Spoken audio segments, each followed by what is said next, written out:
prochaine présentation, qui est en fait qui est l'ouverture à ce que tu viens de dire, c'est-à-dire les processus de confiance. Et combien, en définitive, la recherche dans une société où l'obscurantisme se développe. Je vous rappelle quand même qu'il y a plus de personnes qui n'ont aucune base scientifique qui s'occupent des patients, c'est-à-dire qu'il y a plus, en définitive, de personnes non crédibles qui s'autoproclament et qui prennent en charge la relation médecin-patient, et que quelquefois, dans certaines facultés de médecine, il n'y a aucun cours, justement, sur la relation médecin-patient. Donc on peut comprendre pourquoi ensuite, par manque d'approche des autres. Donc là, on sent qu'il y a un côté d'humanité, mais ce côté d'humain est sur une valeur qui est très importante, qui est la confiance. Je te demanderai, si jamais tu pars, de voir le professeur Zima, qui se trouve ici, mon cher collègue, qui est recteur de l'université de Prague, qui voudrait parler avec toi pour éventuellement des collaborations. Donc à ce niveau-là, tu vois, une journée internationale, ça peut servir aussi à cela. Monsieur, je suis très heureux de vous appeler Monsieur le Président de l'Académie des sciences, puisque depuis 2 jours, et vous pourriez peut-être l'applaudir. D'autant plus que Pierre Corvol est un médecin renommé depuis longtemps. Ses travaux sur l'hypertension artérielle, excusez-moi, vous en avez fait d'autres, mais c'était surtout ceux-ci que je retiens, qui m'ont énormément impressionné lorsque j'étais beaucoup plus jeune. Et vous étiez en effet totalement un maître à ce niveau-là. Donc c'est un grand plaisir que l'Académie des sciences, comme elle a auparavant Jean Burger, un certain nombre de ces monstres scientifiques en quelque sorte, eh bien qu'elle ait eu ce choix. Alors nous avons pensé ce programme il y a 1 an. Nous avons construit cette 3e journée du programme, puisque vous n'étiez pas libre il y a 2 jours, puisque vous faisiez élire. Hier, vous étiez à l'Académie des sciences, à l'Académie de médecine, bien entendu, et aujourd'hui, vous êtes avec nous. C'est un bonheur. Donc, on vous donne la parole, nous vous écoutons par rapport à cette communication et vous en remercions sur la confiance.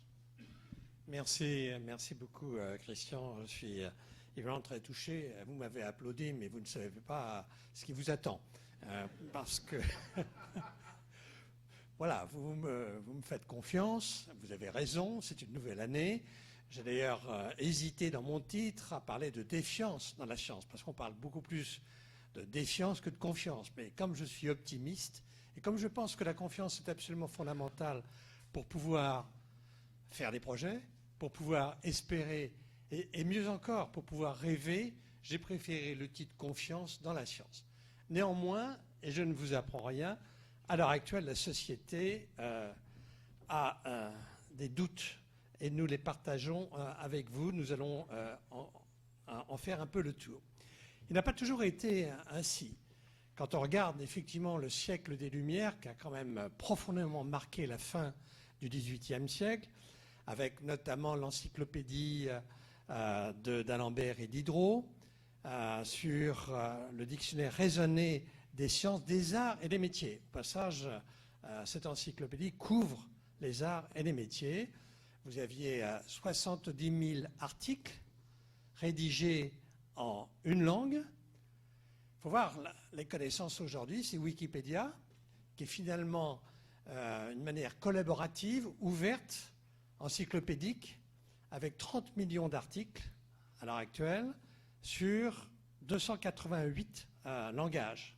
Donc vous voyez un petit peu l'explosion des connaissances et la vue positive que l'on avait au XVIIIe siècle existait encore, je dirais, au XIXe et même au début du XXe siècle, comme le montre par exemple Henri Poincaré, le mathématicien, j'entends, qui disait « Il ne peut y avoir de science immorale ».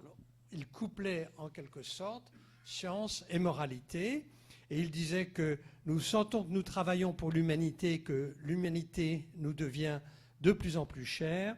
La science peut jouer un rôle important dans l'éducation morale, et en cas de conflit de devoir, disait-il, on doit s'en rapporter à sa conscience, donc pas besoin de référent intégrité scientifique ou autre, toute intervention légale serait inopportune et un peu ridicule.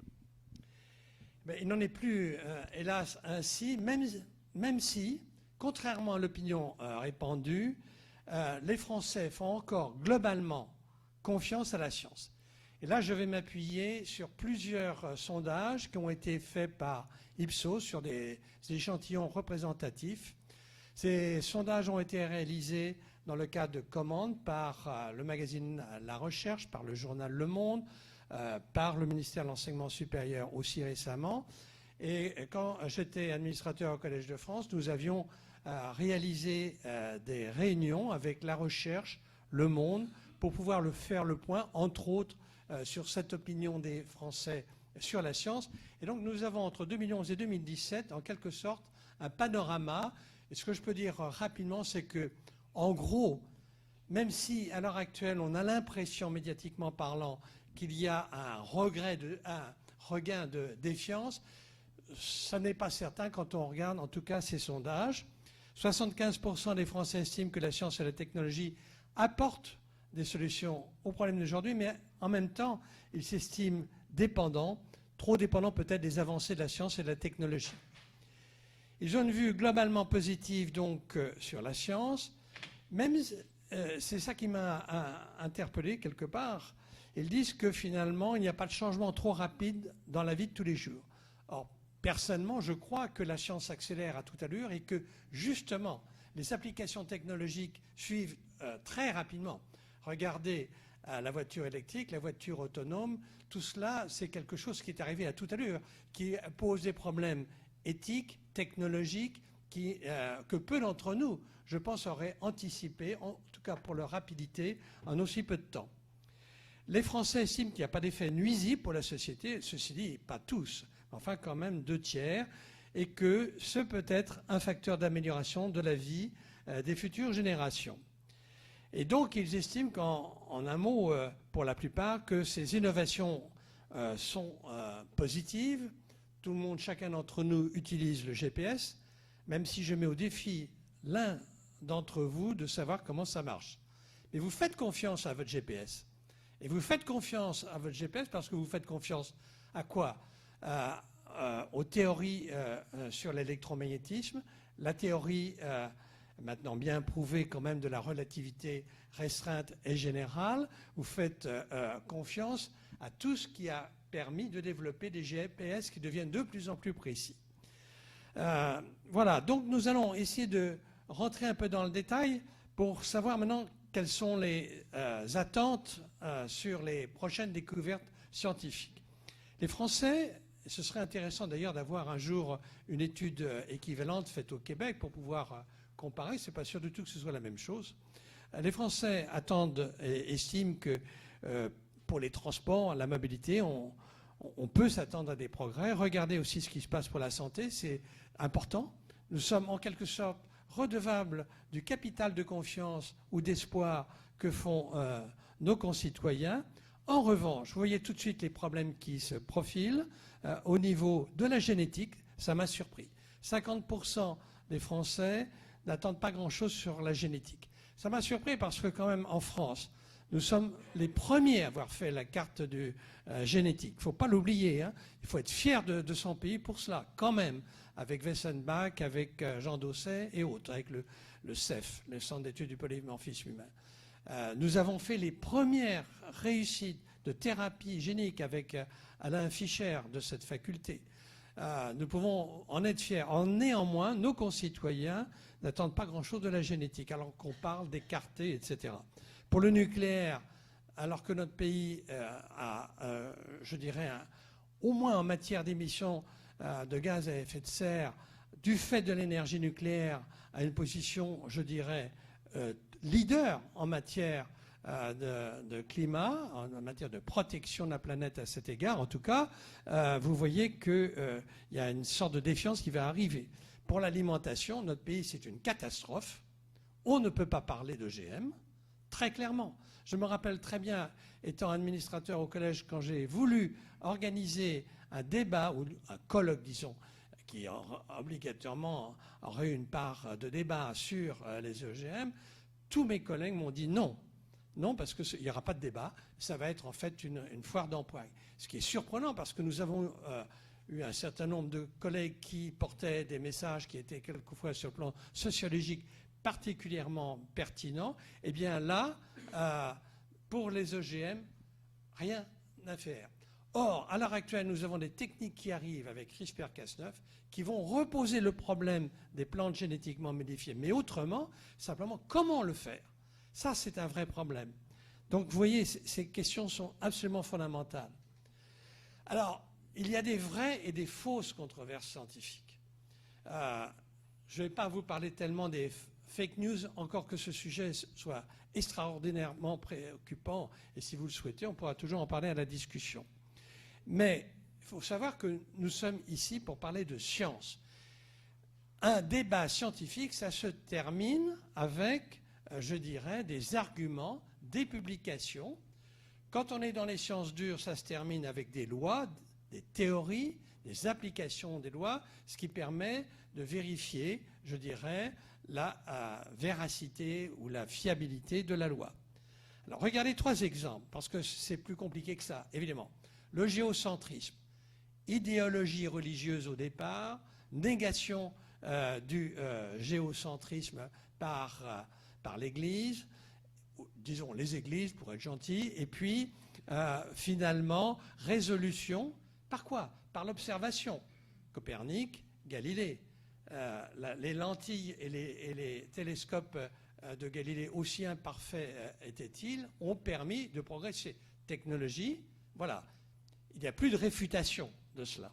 L'évolution des espèces, très intéressant. De nouveau l'Église. Bon, mais en 1859, Darwin fait vraiment ouvre une brèche avec l'évolution des espèces, mais comme vous le voyez, il y a encore un Américain sur 3 qui est créationniste et un Français sur 10 au passage qui croit que la Terre est plate. Elle n'est pas plate, je peux le confirmer. Pas moi-même, à vrai dire. Mais ce que vous voyez là, c'est hélas la réalité. Sauf que, dans le cadre de l'évolution des espèces, on est amené quand même au fur et à mesure à modifier un petit peu je dirais, le dogme darwinien en y ajoutant un peu de la marque, ça nous fait plaisir au passage, et de parler d'épigénétique, et ceci a été fait, je crois, hier notamment, avec Claudine Julien. Et puis il y a le changement climatique. Alors le changement climatique est très intéressant parce que on est là dans un cas qui est plus difficile qu'il y paraît. C'est un cas où l'argument va être porté de façon définitive à un moment où aucun d'entre nous ne sera là. Enfin, ça m'étonnerait qu'en 2000, même si vous avez les gènes de Jeanne Calment, encore que les Russes en doutent, vous ne pourrez peut-être pas aboutir à les 2 ou 3 degrés supplémentaires, malheureusement, qui nous sont prévus pour le siècle suivant. Donc le changement climatique, on peut effectivement discuter, car tout est fait sur des algorithmes, des prédictions, et nous n'avons pas la certitude. Et là, c'est là où se trouve le problème. Et c'est particulièrement vrai dans les sciences humaines et sociales, et dans les sciences médicales, car la base de l'argumentaire est différente que dans les sciences physiques. Et à ce moment-là, nous ouvrons en quelque sorte une place, et j'y reviendrai, au doute, à l'incertitude. Voilà, le raisonnement probabiliste. Je dirais même plus aujourd'hui, avec l'arrivée des données massives, nous avons balayé, dans le secteur médical notamment, le fameux raisonnement hypothético-déductif cher à Claude Bernard. Hypothèse, design de l'expérience, observation, conclusion et nouvelles hypothèses à créer à partir de ce qu'on en a trouvé. Aujourd'hui, avec les données massives, on a un raisonnement de type probabiliste qui va se raffiner au fur et à mesure qu'on va accumuler des données de plus en plus importantes, de mieux en mieux recueillies. Et là, le raisonnement hypothético-déductif s'applique après, je dirais, l'interprétation que l'on pourra donner du traitement des données massives. Donc, nous avons affaire aujourd'hui à ce qu'on appelle un doute, qui à mon avis est un doute toxique, qui se répand dans la société. Alors, le doute est quelque chose qui est absolument essentiel. Un chercheur qui ne doute pas n'est pas un chercheur. C'est clair qu'il faut douter de ses résultats, rester critique, certes. Et d'ailleurs, c'est ce que disait Claude Bernard. Il disait que le sceptique ne croit plus qu'à lui-même plutôt qu'à la science. Le douteur, disait-il, était un vrai savant, il doute de lui-même et de ses interprétations, et il disait il faut douter, mais ne pas être sceptique. Et donc, c'est un peu ça, ce qui se passe à l'heure actuelle dans notre société, qui fait une confiance modérée aux scientifiques. Et maintenant, il faut raffiner un peu cela, c'est selon les domaines. Je reprends mes graphiques, je ne sais pas si vous pouvez les lire de là, mais je peux donner mes diapositives si vous le souhaitez. Voilà, je laisserai ça sur le site. Donc voilà, vous avez ici, par exemple, dans ce sondage Ipsos encore, vous avez les Français qui font confiance à plus de 2/3 aux énergies nouvelles, c'est intéressant. Ils font confiance en gros à moitié pour les cellules souches. Et de nouveau, vous trouvez en bas du tableau les nanotechnologies, le nucléaire, les OGM. Vous voyez au passage que les neurosciences n'ont pas la vedette. Hein. Les neurosciences sont mal connues. Au passage, dans la révision des lois de bioéthique que nous avons suivie de près à l'Académie des sciences, et j'ai pu en discuter avec Jean-François Delfrécy, c'est un sujet qui est en émergence, je dirais, qu'il nous faudra traiter, en sachant qu'encore une fois, d'abord, les Français connaissent mal, et d'autre part, c'est un sujet important qu'il va falloir décrypter dans la mesure où il y a une confiance qui est tout à fait modeste. Alors, est-ce que les Français font confiance aux scientifiques pour respecter les lois et les règles qui encadrent leur recherche? Parce que c'est ça le point important. Est-ce qu'ils ont une défiance qui est liée au domaine ou une défiance qui est liée au domaine et aussi aux scientifiques dans la mesure où ils ne respecteraient pas ce qu'ils devraient respecter? En gros, on peut dire que quand même, oui, plus de 2/3 ou 2/3 environ font confiance aux scientifiques pour respecter correctement les lois et les règles de la recherche. Ils pensent aussi, mais ça devient déjà un peu plus limite, qu'ils sont suffisamment contrôlés par les agences de sûreté nationales, européennes ou internationales. Ben, c'est quand même pas extraordinaire. On peut voir ça à la fois comme suffisant ou moyennement suffisant. Alors, en revanche, ce qui nous interpelle tous, parce que tous nous avons affaire à un devoir d'information pédagogique, c'est qu'ils s'estiment insuffisamment formés et consultés.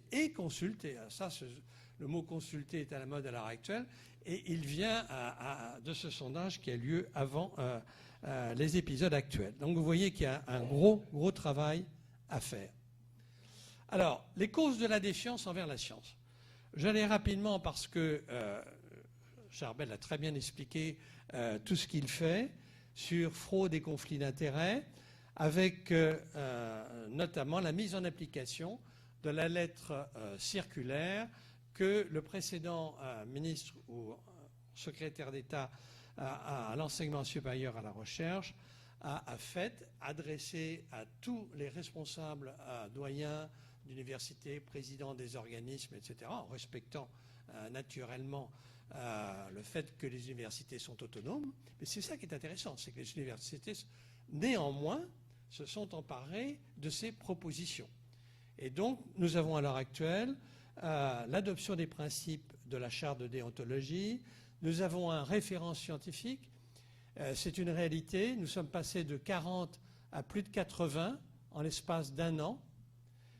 Nous avons obtenu que le financement ANR pour un projet de recherche dans une université ou un organisme de recherche soit lié à une authentique politique d'éthique et d'intégrité scientifique par l'établissement. Nous avons en aval un contrôle par l'HCERS, la création de l'Office français d'intégrité scientifique, je passe. Mais le problème, c'est que nous avons des ennemis. Nous avons des ennemis de l'intérieur et nous avons des ennemis de l'extérieur. Les ennemis de l'intérieur, c'est l'instrumentalisation de la science. Par certains, les ennemis de l'extérieur, bien sûr. Encore qu'il y a un certain nombre de scientifiques sont réellement des ennemis de l'intérieur-extérieur. Hein. Ça, je ne vais pas en citer, mais on en connaît tous. N'est-ce pas, Christian? Donc voilà, instrumentalisation de la science, instillation du doute. Alors, l'exemple typique, c'est le tabac, j'en dirais un mot. Les infox, avec les fausses nouvelles délibérées. Il faut savoir quels sont les sites qui, à l'heure actuelle, bradent la médecine.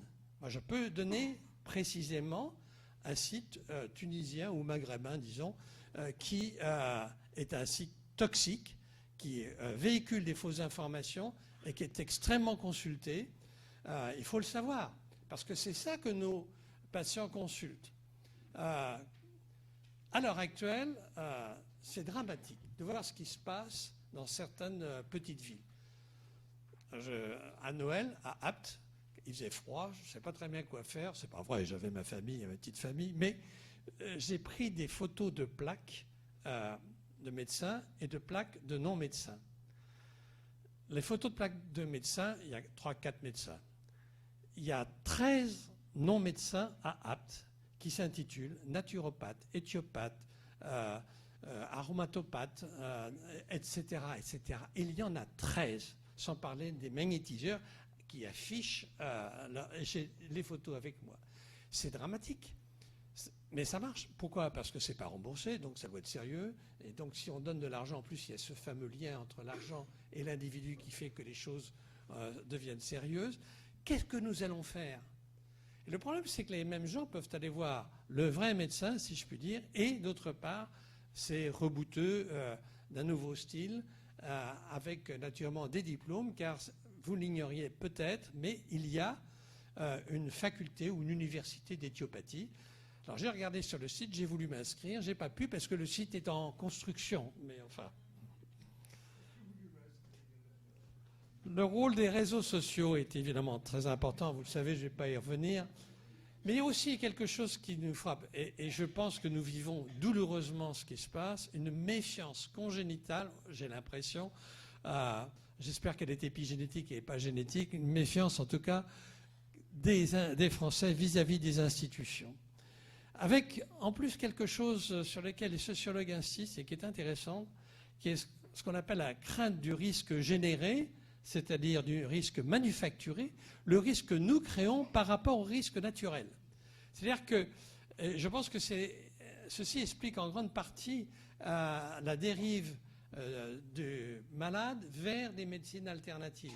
C'est que le risque finalement spontané qui peut arriver est un risque toléré, accepté, alors que le risque que nous générons en créant des médicaments et en donnant, eh bien, c'est un risque qui est plus, semble-t-il, perçu que le risque de prendre des pilules homéopathiques. Voilà, l'instrumentalisation de la science, vous connaissez tous, évidemment, le cas du tabac est intéressant. Simplement, regardez et lisez, si vous avez le temps, il y a un livre qui a été écrit sur toute cette histoire, sur l'industrie du doute, puisque celui qui a créé finalement toute la marchandisation de cette affaire a créé une officine dont le but était très clair. L'officine avait comme but d'instrumentaliser le doute. Il disait « Notre produit, c'est le doute, parce que c'est le meilleur moyen de concurrencer le corps de fait, c'est-à-dire les preuves, qui existent dans le grand public. » C'est quand même extraordinaire. Donc on a douté de tout. On a d'abord douté du rôle toxique du tabac dans le cancer et dans les maladies cardiovasculaires. Puis on a douté du tabagisme passif, etc., etc. Et à l'heure actuelle, je dois dire que nous sommes encore victimes, et surtout les pays en voie de développement, du tabagisme véhiculé par les cigarettiers qui, naturellement, ont créé aussi une académie, des laboratoires de recherche, de façon à pouvoir opposer ce qu'on appelle la junk science, la nôtre, la médecine, la science, je veux dire, de rien du tout, par rapport à la vraie science que les cigarettiers, eux, faisaient. Et ceci vaut pour le tabac, le nucléaire, les pesticides, l'amiante, les OGM, etc. Alors que quand même, pour les OGM, je rappelle que jusqu'à présent, il n'y a pas eu de mort imputable chez l'homme avec les OGM. L'affaire Serralini n'est pas terminée.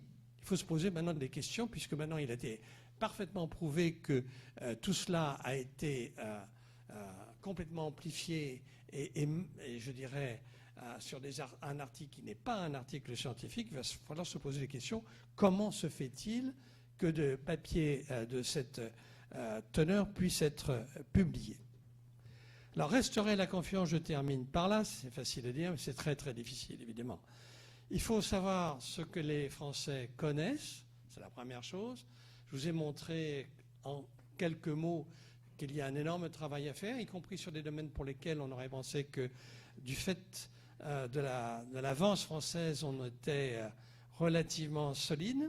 Il faut connaître leurs demandes et avoir quelques pistes que je vais simplement vous donner ici. Simplement, je vous montre ce que les Français savent du travail des scientifiques, et ils disent en gros qu'ils comprennent assez bien les enjeux des grandes découvertes et leurs applications. En revanche, ils savent très peu de choses finalement sur les scientifiques, comment ils travaillent au quotidien, comment se fait une expérience, comment se bâtit la recherche. Je crois que c'est des choses très pratiques qu'il faudra que nous fassions passer d'une manière ou d'une autre dans nos auditoires, dans nos enseignements, dans tout ce que nous pourrons faire au niveau médiatique. Et puis, vous voyez les domaines. Bon, les Français pensent qu'ils connaissent assez bien les questions sur le réchauffement climatique. C'est quand même intéressant. Je pense qu'il y a une certaine mobilisation, on l'a bien vu. Le problème, c'est qu'ils pensent aussi qu'ils connaissent bien sur les OGM, ce qui n'est pas vrai.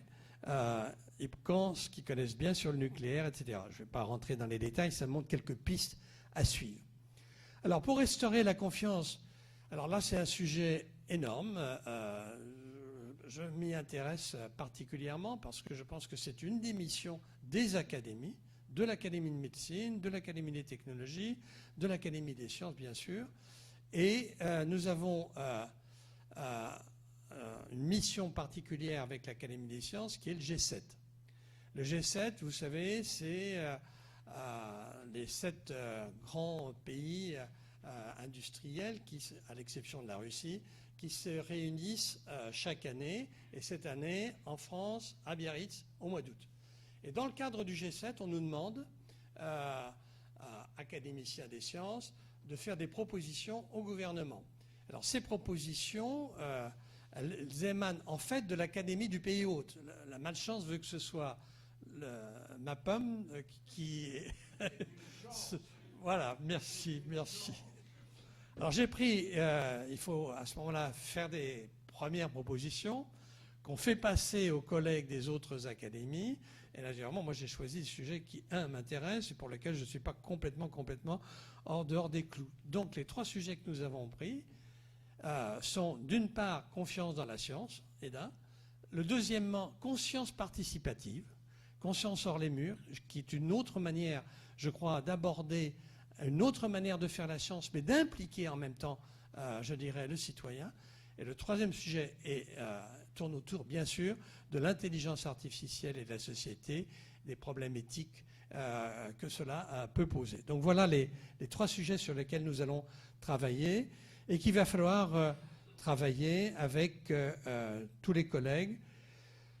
Voilà, ce que je peux dire, c'est que finalement, je crois beaucoup aussi à ce qu'on appelle la science ouverte.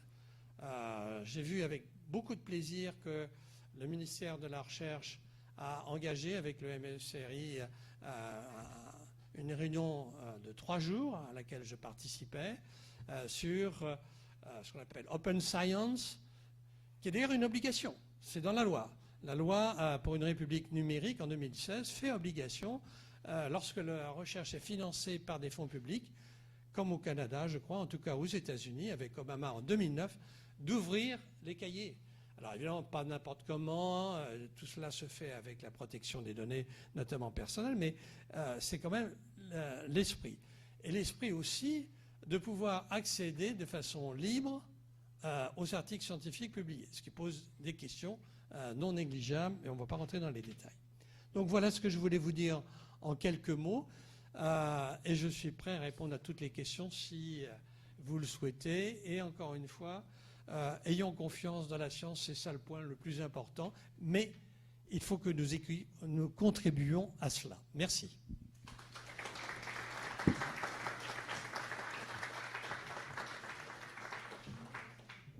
Monsieur le Président, merci pour cette conférence. Vous avez un cadeau. Comme tous les étudiants qui vont être honorés, c'est un travail qui a été fait avec le Québec sur justement les big data il y a à peu près en mars dernier. Donc voilà un tout petit peu le produit de ce que nous essayons de faire au niveau international. En tout cas, merci. Vous avez tous confiance en la science. Vous êtes critique, mais vous n'avez pas de doute. Vous avez peut-être une question, puisque vous ouvrez.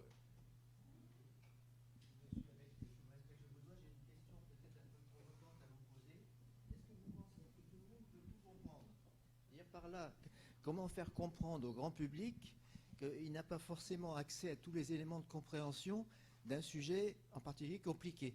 Je prends juste un exemple. J'ai assisté à une conférence, enfin un débat sur les manipulations génétiques sur l'embryon qui avait un public, grand public, où manifestement 99% des gens ne comprenaient pas le b.a.-ba du sujet. Alors, vous avez, bien sûr, vous avez tout à fait raison. Hier soir, nous avions à l'Académie de médecine une réunion avec Cédric Villani sur justement l'intelligence artificielle et la compréhension du malade vis-à-vis de ces outils qui vont envahir la pratique médicale. Il est clair que le patient, c'est vrai que dans l'éthique, il est indiqué qu'il faut que l'on donne aux patients les meilleures manières de comprendre, si vous voulez, le processus de la décision médicale. Mais personne ne sera capable d'expliquer comment fonctionne un algorithme qui va vous dire que la petite tache que vous avez sur la peau, c'est un névus banal ou si c'est un début d'un mélanome dangereux. Donc on ne peut pas. En revanche, je crois qu'on peut quand même expliquer et en prenant son temps, en montrant quelle est la démarche et de façon à ce qu'ils comprennent qu'on a un esprit critique. Et c'est ça qu'il faut savoir faire partager à quelqu'un. Quand on a, je dirais, la chance d'avoir eu une formation scientifique comme nous, on peut faire partager, je dirais, justement la marge d'incertitude que peut donner le traitement des données massives ou que peut donner les résultats d'études de grande cohorte que l'on va extrapoler à un individu donné. C'est difficile. Moi, je le sais, parce qu'en matière d'hypertension, on ne parle que de risques. Au fond, on traite des gens en fonction de ce qui pourrait leur arriver. C'est ce que je disais tout à l'heure pour le réchauffement climatique. Et faire passer ça, ce n'est pas facile. Et quelquefois, je suis d'accord avec vous, vous avez en face de vous un scientifique dans votre cabinet de consultation, vous lui expliquez pendant 10 minutes, vous êtes fier de vous, et à la fin, il dit « Docteur, je suis hypertendu ou non ?» Alors que vous avez passé du temps à dire que la notion d'hypertension, en fait, étant donné que c'est une valeur à variable continue, c'est difficile de dire et de classer hypertendu ou non, et que voilà, il vous pose la question comme ça. Faut faire avec. On va peut-être essayer de ne pas faire de dialogue, c'est un minimum. Mais par contre, pour montrer la difficulté justement de la réponse et pour tout ce que vous engagez, surtout dans ce que vous disiez, c'est-à-dire d'aller hors les murs, etc., nos amis canadiens, et là on apprend beaucoup de choses, ont fait un travail et ont montré que par rapport à des textes qui peuvent être donnés, eh bien 50%, 1 sur 2, arrive à ne pas comprendre, n'arrive pas à comprendre ce qu'on lui a dit. Et c'est éventuellement pour des recherches même. Donc c'est avec des principes importants où justement on leur demande leur autonomie. Ça s'appelle la littératie. Il y a d'autres travaux qui ont été faits tout le temps au Québec, bravo le Québec là-dessus parce qu'ils ont énormément travaillé, qui montrent lorsqu'il y a de l'empathie, eh bien le taux de littératie diminue. Ça montre que le problème de la relation avec le médecin est absolument fondamental, non seulement dans ce qui est dit, mais dans ce qui est en dehors des mots, des représentations. C'est énorme tout ça. Et il y a un véritable travail de sciences humaines, de multidisciplinarité à avoir par rapport à cela. Et on est presque à un autre niveau qui est celui de la RSE. Nous sommes dans la responsabilité par rapport à la cité. Une faculté des sciences se doit hors les murs. Nous avons fait, nous, pour la faculté de médecine, pendant 30 ans, ce qu'on appelle les rencontres Hippocrate. Comment on explique la médecine à un public, et d'ailleurs, la plupart des personnes ici ne sont pas que des collègues, il y a plein de personnes du public. Et on arrive à les entraîner, on arrive à les faire travailler, on arrive à diminuer la littératie. Mais ça, c'est une entreprise énorme. Nous, on est parti de l'idée que le public n'est pas stupide. Le public n'est pas stupide, c'est quand même pas mal. Évidemment, le niveau de littératie, de la majorité de la population n'est pas au niveau 3, mais ce qui prend minimalement ça pour comprendre certaines choses. Mais on est parti de cette idée-là et aussi de l'idée que les scientifiques sont financés par notre argent. Alors, si les gens n'ont pas confiance, il arrive qu'ils ne se soucient pas que la recherche, les fonds de recherche soient coupés, que la masse scientifique diminue et tout ça. Donc ça, c'est quand même une donnée qui est importante. Donc avec ça, je crois qu'il y a plein de choses qu'on peut faire pour améliorer, peut-être pas arriver au niveau où on va comprendre tout sur l'hypertension, mais améliorer le niveau de littératie des gens pour qu'ils puissent comprendre une prescription du médecin, puissent comprendre minimalement un texte, etc. Nous avons beaucoup travaillé déjà. Je vous propose de prendre quelques viennoiseries, un peu de café pour ceux qui ne l'ont pas pris, et on reprend très vite à 10 heures, par exemple. D'accord ? À tout de suite.